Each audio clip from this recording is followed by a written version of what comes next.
Khan cinema అంటే ఆ అంచనాలు ఎలా ఉంటాయో తెలిసిందే. అందుకే కింగ్ ఖాన్ ఎక్కడా తొందరపడటం లేదు. డుంకీ తర్వాత ఏడాది గ్యాప్ వచ్చినా మంచి కథ తన దగ్గరకు వచ్చేంత వరకు వెయిట్ చేస్తున్నాడు. గతంలో ప్రయోగాలు చేసి ఫెయిల్యూర్స్ ను చూసింది చాలు అనుకుంటున్నాడు కింగ్ ఖాన్. ప్రస్తుతం షారుఖ్ 3 కొత్త సినిమాలు లైనప్ లో పెట్టాడని టాక్. ఒకసారి ఆ లిస్ట్ చూసొచ్చేద్దాం రండి. 2 ఏళ్ల క్రితం ఒకే ఏడాదిలో పఠాన్, జవాన్, డంకీ రిలీజ్ చేసి బాలీవుడ్ కు టెర్రిఫిక్ కంబ్యాక్ ఇచ్చాడు కింగ్ ఖాన్. మరోసారి అలాంటి ప్రయత్నంలోనే ఉన్నాడా? షారుఖ్ తీరు చూస్తుంటే అలాగే ఉంది. ముందుగా పఠాన్ డైరెక్టర్ తో కింగ్ అనే మూవీ చేస్తున్నాడు.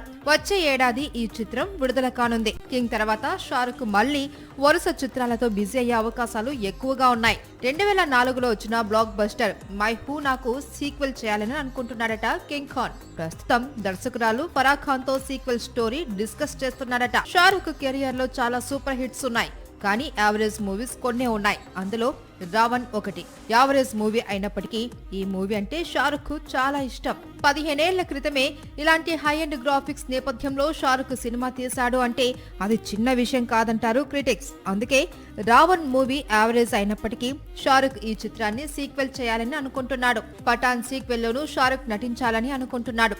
చాలా వరకు King, Main Hoon Na, Raavan sequels complete అయిన తర్వాత పఠాన్ సీక్వెల్ పట్టాలెక్కే అవకాశాలు ఉన్నాయి. మరి ఈ 3 కొత్త చిత్రాలను ఒకే ఏడాదిలో తీసుకొస్తాడా లేదా కాస్త అటు ఇటుగా విడుదల చేస్తాడా అనేది మరికొద్ది రోజులు ఆగితే క్లారిటీ వస్తుంది.